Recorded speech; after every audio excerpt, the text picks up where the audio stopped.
पालाकुट्टी केल्यामुळं ऊसाला हुमणी लागते, वाळवी लागते, हे सर्रास चुकीचं आहे. तर शेतकरी मित्रांनो, काल एक मला DM आला होता की पालाकुट्टी केल्यामुळं हुमणी लागते, वाळवी लागते.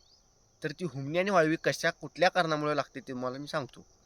तर पालाकुट्टी केल्यामुळं हुमणीचा प्रादुर्भाव दिसतो हे मान्य करतो मी. पण तो का दिसतो?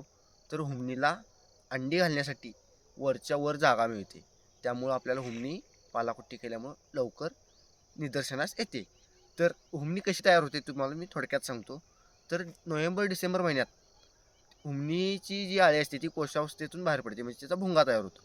आणि ती भुंग आपलं साधारणपणे एप्रिलच्या शेवटच्या आठवड्यात ते मे महिन्यात, म्हणजे पहिला पाऊस जेव्हा पडतो तेव्हा ती जमिनीतून बाहेर पडतात त्यांच्या गरजा भागवण्यासाठी.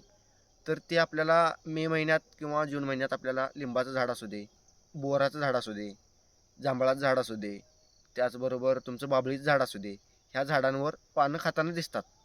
तर तेव्हाच आपल्याला त्याच्यावर नियंत्रण करायचं आहे. तर ते कसं करायचं आहे? तर तुम्ही एकतर रात्रीच्या वेळी ते झाड हलवून ती पडलेली भुंग वेचू शकताय आणि ते आपलं कीटकनाशकात टाकून त्यांना मारू शकताय. नसेल तर झाडावर क्लोरोफायरिफॉस हे कीटकनाशक फवारायचं आहे, जेणेकरून ते पान खाल्ल्यानंतर ती भुंगा मरेल. त्यानंतर त्यातून जी वाचणारी भुंगा आहेत ती जमिनीत अंडी घालतात. कुठल्या महिन्यात घालतात? तर ती जूनच्या शेवटच्या आठवड्यात, जून जुलै या 2 महिन्यात अंडी घालतात. तर त्यातून 7 ते 10 दिवसानं त्यातून अळ्या बाहेर पडतात. म्हणजेच हुमणीची अळी बाहेर पडते आणि ती मुळ्या कुरतरायला चालू करते. तर तेव्हा आपल्याला त्याच्यावर नियंत्रण कसं करता येतं? तर तुम्ही क्लोरोफायरिफॉस हे एकरी अर्धा लिटर किंवा 1 लिटरपर्यंत तुम्ही वापरू शकताय.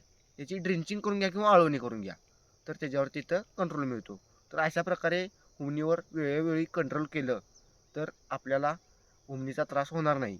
एक एक शेतकऱ्यांचं कसं होतंय की यांचा ऊस पिवळा पडल्याशिवाय यांना हुमणी लागलेली समजत नाही. तर तसं न करता तुम्ही हुमणीचं नियंत्रण आधी केलं पाहिजे, म्हणजे आपलं पीक व्यवस्थित वाचणार आहे. तर मित्रांनो, माहिती कशी वाटली कमेंट करून नक्की सांगा.